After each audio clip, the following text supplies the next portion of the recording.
Formula ரெடியா இருக்க போல் இருக்கு டூடு. மதுரை கொத்து பரோட்டா. எந்த ஊர் சாப்பாடு சூப்பரா இருக்குன்னு கேட்டா மதுரை சாப்பாடு தான் சொல்லுவாங்க. மதுரை மல்லி ஃபேமஸ். கொரட்டை சத்தம் கேட்கும். ஆமா, சூரியன் நமக்கு வணக்கம் சொல்றாரு. எனக்கு நல்லா சாப்பிட்டு தந்து. இயற்கை உரத்துல விவசாயம் பண்ணாதான் நல்ல விளைச்சல் அதிகமாக கிடைக்கும். சாம்பார் தான் பூரி. அது அந்த தேங்காய் சட்னியோட அந்த இட்லி வச்சு சாப்பிட்டது இன்னும் ரொம்ப செமையா இருந்தது.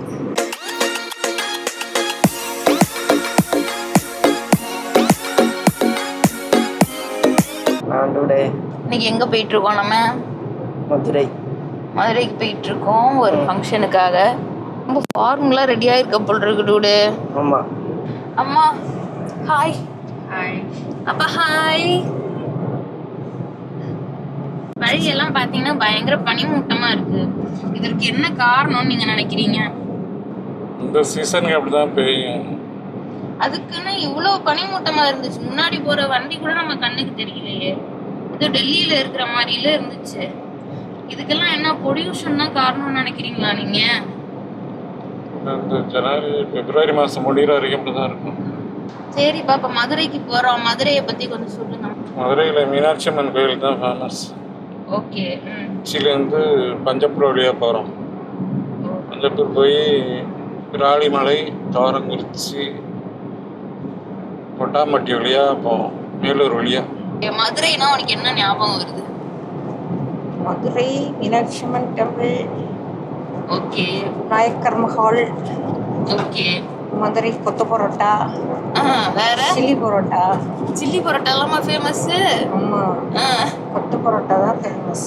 நீ சொல்லுவல முன்னாடி இந்த நைட் டைம்ல இந்த ஊர்ல இருந்து வரப்ப மதுரையில பஸ் போட்டிருப்பாங்க, கொத்து கொத்துன்னு கொத்திட்டு இருப்பாங்க கொத்து பரோட்டா. அதனாலதான் ஒருவேளை தூங்கா நகரம்னு சொல்றாங்களோ மதுரைய. அது நைட்டு ஃபுல்லா பகலாவே இருப்பாங்க. தமிழ்நாட்டுல யார்கிட்ட எங்க போய் கேட்டாலும் எந்த ஊர் சாப்பாடு சூப்பரா இருக்குன்னு கேட்டா மதுரை சாப்பாடு தான் சொல்லுவாங்க. சின்ன வயசுல எல்லாம் ஊர்ல இருந்து வரப்ப மதுரைக்குள்ள கொண்டு போய் பஸ் நிப்பாட்டுவாங்க. அப்ப அங்க ஹோட்டல் மெரினான்னு ஒரு ஹோட்டல் இருக்கும், ஞாபகம் இருக்கா உங்களுக்கு? அங்க போய் அப்பா வெஜிடேரியன் சாப்பாடு வாங்கி கொடுப்பாங்க நமக்கு. அந்த வத்த குழம்பு அவ்வளோ ஒரு டேஸ்டா இருக்கு, எனக்கு நல்லா ஞாபகம் இருக்கு. அப்புறம் ஜிகர்தண்டா. எப்படி மறந்தோம்? மதுரைக்குன்னா ஜிகர்தண்டா தானே ஃபர்ஸ்ட். மதுரை மல்லி ஃபேமஸ். மதுரை மல்லி கரெக்ட். எதனால மதுரை மல்லி ஃபேமஸ்? மல்லிகைப்பூ நல்லா குண்டு குண்டா இருக்கும். சரி. அது கட்டுறதும் அப்படிதான், ரொம்ப நெருக்கமா அழகா கட்டியிருப்பாங்க. கொச்சினுக்கு டூரு போனாங்கல்ல, டிரைவரை போட்டு வந்தோம்ல. ஆமா. அப்போ ஒரு இடத்துல வந்த வேலை, அது எந்த இடம் ஞாபகம் இல்லை, ஈரோடு பக்கம் கரூர். சரி. கரூர் வந்தவள டிரைவருக்கு தூக்கம் வந்துச்சு, தூக்கம் வருதுன்னு சொன்னார். சரின்னு ஒரு பெட்ரோல் பங்கில் கொண்டு போய் போட்டுட்டு டிரைவர் தூங்கிட்டாரு. அவர் பாட்டுக்கு தூங்குறாரு. ஒரு 2-3 மணி நேரம் தூங்குனதுக்கு அப்புறம் அப்படியே காலம் நல்லா ஃப்ரெஷ் ஆகிட்டு பல் விளக்கி நல்லா முகம் எல்லாம் கழுவிட்டு டீயும் குடிச்சிட்டு அப்புறம் கிளம்புறோம். அதுதான் நல்லது. என்ன கேட்டா தூக்கத்தோட ஓட்டுறதுக்கு, தூக்கம் வந்துருச்சுன்னா நிப்பாட்டி தூங்கிட்டாரு. ஆமா, நல்லா தூங்குறாரு தெரியுமா, அப்படி தூங்குறாரு அவரு. இல்ல அவங்களுக்கு அந்த அளவுக்கு டயர்டா இருந்தது. இன்னொன்னு சில பேருக்குலாம் டக்குன்னு படுத்த உடனே தூக்கம் வந்துரும். இவனுக்கு அப்படிதான், படுத்த உடனே தூங்கிடுவான். அப்பாவும் அப்படித்தான், கொரட்டை சத்தம் கேட்கும். ஆமா. நம்ம இப்ப துவாக்குடி டோல்கேட் தாண்டிட்டோம். இதுல லெஃப்ட் சைட்ல இந்த திருச்சி ஏர்போர்ட் கரூர்னு சொல்லிட்டு ரோடு போட்டிருக்காங்கல்ல, இதுல நம்ம போனா டைரக்டா திருச்சி பஞ்சப்பூர் பஸ் ஸ்டாண்டுக்கு போயிடலாம் தஞ்சாவூர்ல இருந்து. இதுவே திருச்சிக்குள்ள போய் போனோம்னா மெயின்ல எல்லாம் போய் டிராஃபிக்ல மாட்டிக்கிட்டு அப்புறம் சுத்திக்கிட்டு இருக்கணும். அதுக்கு நம்ம அழகா இப்படி அவுட்டர் ஹைவே, அது என்னப்பா ஹைவே, அது அவுட்டர் பைபாஸ் வழியா நம்ம போயிடலாம். இந்த சைடு பார்த்தீங்கன்னா சூரியன் நமக்கு வணக்கம் சொல்றாரு.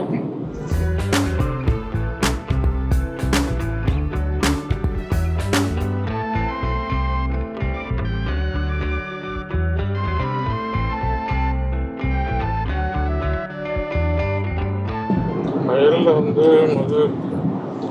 தண்ணினா பாய்ச்சி உழுதுருவாங்க. நல்லா எரு போடுவாங்க. அந்த காலத்தில் தான் சாணி எரு தான் போடுவாங்க. சாணி நல்லா மக்குன்னு சாணி எரு அங்கே போட்டு நல்லா. அப்பா வீட்டில் அப்பாவுக்கு அப்பா வயல் வேலை பார்த்துட்டு இருந்தாங்க. அதெல்லாம் நல்லா மக்கி போன எரு எடுத்து போட்டு தண்ணி விட்டு நல்லா ஊற வைப்பாங்க. அந்த செடிகள்லாம் இருக்குது, இந்த எருக்கஞ்செடி இதெல்லாம் வந்து வெட்டி போட்டு அதையும் நல்லா மக்க வச்சு நல்லா முத எரு அடித்து மாட்டு வண்டியிலலாம் அடிப்பாங்க அந்த காலத்தில். அடியிலே கொண்டு போய் இது பண்ணிடுறாங்க. இன்றைக்கும் நிறைய வகையில் அப்படி தான் பண்ணுறாங்க. ஏன்னா இயற்கை உரம் தான் பயன்படுத்துகிறாங்க. சரி. அதில் அந்த இயற்கை உரத்தில் விவசாயம் பண்ணால் தான் நல்ல விளைச்சல் அதிகமாக கிடைக்கும். நல்லா தண்ணி விட்டு நல்லா ஊற வச்சு அதுக்கப்புறம் உழுவாங்க வயல். உழுத பிறகு அதில் ஒரு பகுதியில் மட்டும் நெல்லை ஊற வச்சு அதை கொண்டு போய் விதைப்பாங்க. நாற்றங்கள்னு பேர். அது குறிப்பிட்ட ஒரு மாதம் 1 மாதம் வரைக்கும் வளர்ந்த பிறகு அதை பிடுங்கி கொண்டு போய் நடுவாங்க. சரியா? இதான் நாற்று நடுதல்னு சொல்லுவாங்க. நெல்லுக்கு வந்து நிறைய தண்ணி எப்போதும் வயலில் இருந்துகிட்டே இருக்கணும். டெய்லி தண்ணி பாய்ச்சிட்டே இருப்பாங்க. எப்படியும் 3-4 மாதம் ஆகும் அது வந்து முத்தி வர்றது. அப்புறம் என்ன பண்ணுவாங்கன்னா களை எடுப்பாங்க. இடையில களை அடிப்பாங்க, இல்லை பூச்சி மருந்து அடிப்பாங்க. இப்படி ஒரு 3-4 மாதத்துல நல்லா விளைச்சி நல்லா அந்த கதிர் வந்து நல்லா முத்திடும். அதுக்கப்புறம் அறுவடை பண்ணி நெல்லை எடுத்துருவாங்க. இப்போ நிறைய செயற்கை உரம் தானே யூஸ் பண்ணுறாங்க. அப்படி யூஸ் பண்ணுறதுனால மண்ணுக்கு ஏதாவது கெடுதல் இருக்கா? மண் வீணாக போயிடும். மண்ணில் உள்ள பாக்டீரியானா அழிஞ்சிடும். அப்போ ஒரு கட்டத்துக்கு மேலே அது வந்து இன்ஃபெர்டைலாக மாறிடுமா அந்த லேண்ட்? அப்போ ஆமாம், வளமற்ற மண்ணாக மாறிடும். என்ன பண்ணுவாங்கன்னா கொழுஞ்சின்னு ஒரு செடி இருக்குது. பொட்டானிக்கல் நேம் வந்து தெப்ரோசியா பர்பூரியான்னு சொல்லுவாங்க. சரி. அதை வந்து வயலில் அப்படி அந்த விதையை தூவி விட்டுருவாங்க. இந்த மாதிரி வெயில் காலத்தில் தண்ணி இல்லாத நேரத்தில். யாதை வளர்ப்பாங்கனாக்கா அந்த வேரில் வந்து வேர் முடிச்சுகள் இருக்கும். Root nodules. அதில் ஒரு பாக்டீரியா இருக்கும், ரைசோபியம்னு ஒரு பாக்டீரியா. அது என்ன செய்யுன்னா அந்த மண்ணில் வந்து வளிமண்டலத்தில் இருக்க நைட்ரஜனை நைட்ரேட்டாக மாற்றி நைட்ரஜன் ஃபிக்சேஷன் மண் நல்லா வளமுள்ள மண்ணாக மாற்றிடும். அப்போ என்ன பண்ணுவாங்கன்னா அதை அப்படியே நல்லா மழை திருப்பி தண்ணி பாய்ச்சி அந்த செடியோடு சேர்த்து உழுதுருவாங்க. அப்படி வச்சுன்னா அந்த மண் வந்து அப்படியே நல்லா வளமுள்ள மண்ணாக ஃபெர்டைலாக மாறிடும். அதில் விவசாயம் பண்ணாங்கன்னா நல்ல விளைச்சல் அதிகமாக கிடைக்கும். எனக்கு இதெல்லாம் தெரியுமா? எனக்கு தெரியாது. எனக்கு நல்லா சாப்பிட்டு தந்து. தஞ்சாவூர் பஸ் ஸ்டாண்ட் வந்துட்டோம். ஆனால் என்னால் முழுசாக வாயை திறந்து பேச முடியல. இதெல்லாம் எம்ஜிஆர் மாதிரி பேசிட்டு இருக்கேன். எம்ஜிஆர் மாதிரி ட்ரை பண்றியா? சாக்கடை நாத்தம், சாக்கடை ஸ்மெல் வந்துச்சுன்னா பஞ்சாபூர் பஸ் ஸ்டாண்ட் வந்துடுச்சு.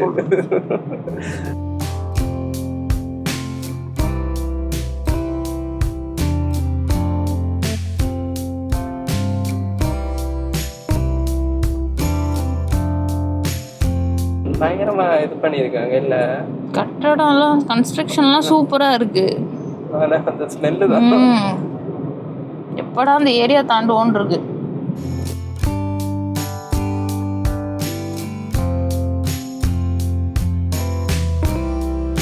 இப்போ பார்த்தீங்கன்னா நம்ம ஹோட்டல் அமிர்தாஸ் கிட்ட வந்தாச்சு. நல்ல பயங்கரமாக பசிக்குது எல்லாருக்கும், அதனால சாப்பிட்டுட்டு போவோம். Okay today? சரி சரி. இங்கே என்ன சாப்பாடு சாப்பிட போகிறோம் டூடே? காலையில் தோசை தான்.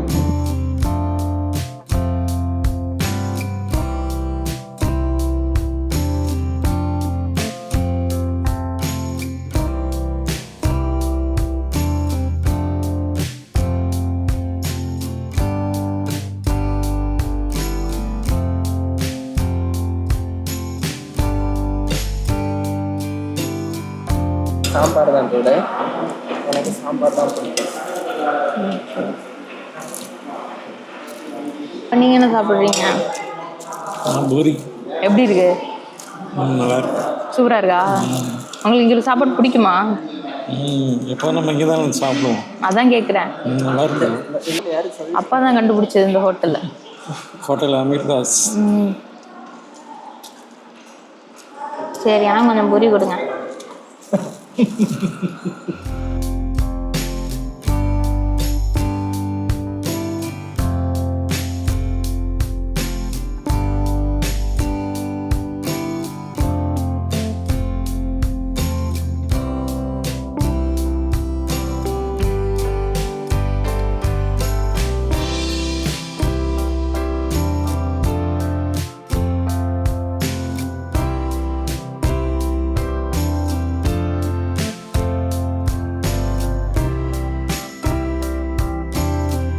சாப்பாடு எப்படி இருந்துச்சு? சாப்பாடு நல்லா சூப்பராக. அது அந்த தேங்காய் சட்னியோட அந்த இட்லி வச்சு சாப்பிட்டது இன்னும் ரொம்ப செமையாக இருந்தது. சாப்பாடு எப்படி இருந்துச்சு ஆக மொத்தத்துல? ஆக மொத்தத்தில் நல்லா இருந்துச்சு. 2 இட்லியோட முடிச்சுக்கிட்ட நீனு. ஆமாம். அப்பா கிட்ட அப்படியே பாஸ் பண்ண. எப்படிப்பா இருந்துச்சு சாப்பாடு? நல்லா இருந்துச்சு. நீங்க என்ன சாப்பிட்டீங்க? பூரி 2 சுட்டு தான் ஆனா பூரி செம்மையா இருந்துச்சுப்பா. எனக்கும் நல்லா பிடிச்சிருந்துச்சு. நானும் உங்கள்ட்ட இருந்து கொஞ்சம் சுட்டு சாப்பிட்டேன்ல, நல்லா சுட சுட நல்லா டேஸ்டா இருந்துச்சு. இப்போ அடுத்து இன்னும் எவ்வளோ நேரம் ஆகும் போறதுக்கு மதுரைக்கு இங்க இருந்து? 2 மணி நேரம் ஆகும்.